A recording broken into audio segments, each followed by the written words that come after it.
আসলে সেলিম প্রধান নির্বাচন করতে পারবেন না এটা এখনো বলা যাবে না, এই কারণে যে তার সবেমাত্র নমিনেশন পেপার সাবমিট করেছে, এখনো কোনো নির্বাচন কমিশন থেকে সিদ্ধান্ত আসেনি। এই কারণে এখনই বলা যাবে না সেলিম প্রধান নির্বাচন করতে পারবেন না।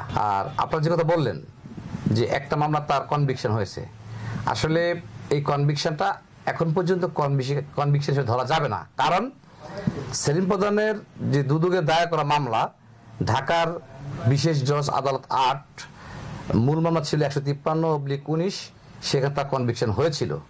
পরবর্তীতে এই বিষয়ে সেলিম প্রধান আপিল করেন।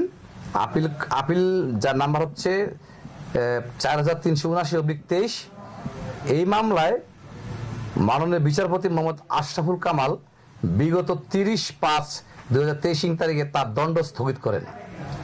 যেহেতু তার দণ্ড স্থগিত আছে, সেহেতু এই মামলা তাকে কনভিক্টেড বলা যাবে না।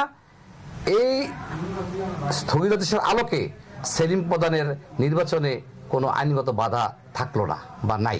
এ পর্যন্ত আশাবাদী, যেহেতু তার উচ্চ আদালত মহামান্য হাইকোর্ট ডিভিশন তার দণ্ড স্থগিত করেছে, সে কারণে সে নির্বাচনে যোগ্য ব্যক্তি হিসাবেই ঘোষিত হবেন বলে আমার বিশ্বাস।